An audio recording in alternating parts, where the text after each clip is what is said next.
Are overpopulated, and also the government of Zimbabwe is doing nothing to their country, but they put everything to South Africa. And another issue is for the passport. Why the government of Zimbabwe make a passport very expensive, 4.5, 5,000 a passport. Here in South Africa, a passport is plus minus 600. Or 500, but if the government of Zimbabwe, they know that their people, they run from their country because there is no human rights, there is no freedom, like what happened in the South Africa. That's why we come here today, and we want to warn the embassy and the government of Zimbabwe that this is just a beginning. More things are coming. When we come here, we need the government of Zimbabwe to make sure that the price for passport become reasonable. Because if you check the price of passport, it makes even life hard for the police here in the South Africa. When somebody commits crime, it is not easy to trace that person. And the country, people blame the police, saying they are not doing their job. But we know who the person caused that. Is the detector, which is President Mnangagwa. And another issue is that people cross the river in Limpopo, even fighting for their life with the crocodile. But they will force to come to South Africa. On the way, when they come to South Africa, they will force to get into buses without papers. Some of the people, they run on the buses, avoid being searched by South African police. On the way, some of the buses get accident. You know what happened when they get accident? These passengers who get injured, some they organize alternative transport for them, and some on the process, they died without not even examined by doctors and the nurses, which is very painful. And my question is, when President Mnangagwa, when he said he's a president to who? Because half and millions of Zimbabweans, they are here in South Africa. And here in South Africa, we are fighting. We are fighting for jobs among ourselves. Some, they will say, hey, Zimbabweans are taking our jobs. But themselves, they are enjoying luxuries. While ourselves, we are suffering. Themselves, they can go to overseas to get medical treatment, whereas we are suffering, we don't get anything. And also another issue is the issue of the, what you call, the Zimra. You see in the border gate of Zimbabwe, what they are doing to South Africa. It is unfair because they are collapsing even the currency here in the South Africa. That's why in the South Africa we are grey-listed, money laundering, and everything. The Zimra, they take rents, but they don't want people of Zimbabwe to buy groceries here in the South Africa. When they go in the border gate with the groceries, the government of Zimbabwe tells them to say, they can charge them double duty, 40%. If I buy maybe fish oil, cooking oil by 50 rand, when you go to the border gate, you can be charged ×2. And we are talking of the domestic workers here and the gardeners who are trying here in South Africa. But when people of Zimbabwe and their vehicle come to South Africa, we don't charge them nothing. They cross the borders with the vehicle without even pay. But when we go to Zimbabwe, a buggy, a sedan, you pay 2,000 for gate pass. And even TIP, even coupons, even if you have got the insurance here in South Africa, the government of Zimbabwe, they are taking that money. My question is, when you take millions from the motorist, gardeners, and the domestic workers, why can't you build the hospital in Zimbabwe? Because here in South Africa, hospitals are left with Panado. You go to hospital, they will say there is no medicine. Which is true. No only medicine left. When you have got headache, you have got diabetic, you have got HIV, they will just give you a Panado. But if you are sitting here inside, enjoying. Our issues also is the issue of Donald Trump. You see the Donald Trump had AIDS here in South Africa. So we are going to die, all of us. Because you will remember that people who rely on HIV, people who rely on TB, where are they going to get medicine? It is going to be very hard. You see, I used to go on the garages, but so far you can't even get condom. Because all the condoms they take it to Zimbabwe. Yes. You see, because Zimbabwe there is no medicine. You go to Zimbabwe, you get injured. They don't have plaster. What they can do to you, they can give you a card box Or a to t-shirt. cover you as a plaster. So you can get healed. But Mnangagwa is still singing the same song to say, I'm the president. Who elects you? Because you have rigged the election. That's why we are here to call you to say, you must step down as soon as possible. Yes. Because the people in the subject, people in South Africa, they are suffering.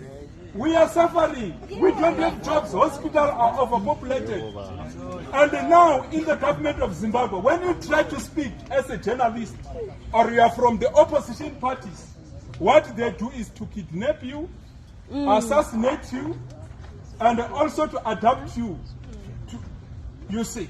So, which is total unfair. As we speak, one of the journalists is arrested to expose the corruption in the Zimbabwe. You see, Mnangagwa will fly to South Africa to get medication. We are going to enjoy.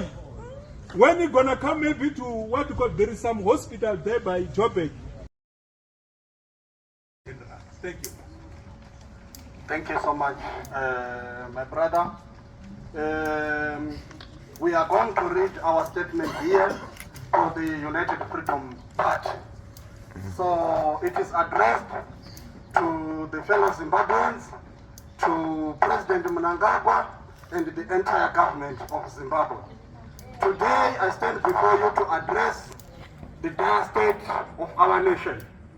The nation of Zimbabwe, the people of Masvingo, the people of Mandinkaland, the people of Matabeleland South, the people of Matabeleland North, the people of Midlands, the people of Mashonaland Central, the people of Mashonaland East, and all corners of the country. Our economy is in shambles. Our people are suffering, and our democracy is under threat. The responsibility of this crisis lies squarely at the feet of our president, Emmerson Mnangagwa. Despite his promise of reform and progress, Mnangagwa's administration has delivered nothing but empty words and broken promises. Our economy continued to stagnate with inflation soaring and unemployment rampant. The basic necessities of life, food, water, healthcare, and education are becoming increasingly inaccessible to the majority of our citizens. But it's not just the economy that is suffering. Our democracy is also under attack.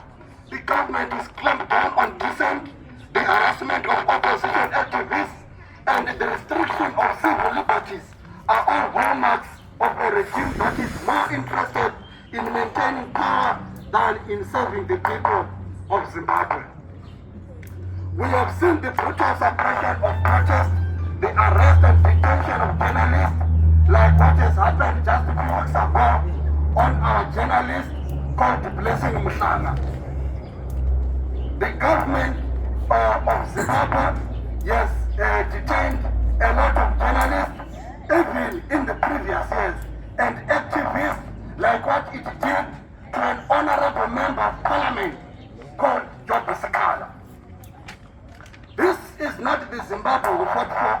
This is not the Zimbabwe that Nehanda died for. As the opposition party, we are calling on President Mnangagwa to resign. So, what we are simply saying, we are saying as soon as this message reaches the ears of President Mnangagwa, the next thing that he must do is to ask the First Lady, Auxilia Mnangagwa, to pack their bags and leave our state house. We need a government that will prioritize the needs of the people, not just give interest on the ruling elite. We need a government that will respect the rule of law, protect civil liberties, and promote transparency and accountability. So I call on all people of Zimbabwe to join me in demanding the resignation of President Mnangagwa. I myself speaking here, I am a Zimbabwean from Midlands province. So no one should suggest that I know a South African was reading. No, I am a Zimbabwean myself. If the embassy wants my name, I can give them. If they want my photo, they are ready to take it. If they want my ID number, I can give them. So I'm speaking on behalf of the people of Zimbabwe. I have decided to become the voice of the voiceless. Let us stand together and fight for the future of our country. Let us show the world that we will no longer tolerate corruption, incompetence, and the kleptocracy in the government of Mnangagwa. We are the ones we have been waiting for. So we are not going to ask anybody from elsewhere. We ourselves, we are saying, President Mnangagwa, please leave the office. Please leave State House. Please vacate Monomochapa building. The people of Zimbabwe, they are firing you today. We are the change we seek. Let us rise up and take back our country. Let us build a brighter future for ourselves, our children, and our grandchildren, and some generations to come.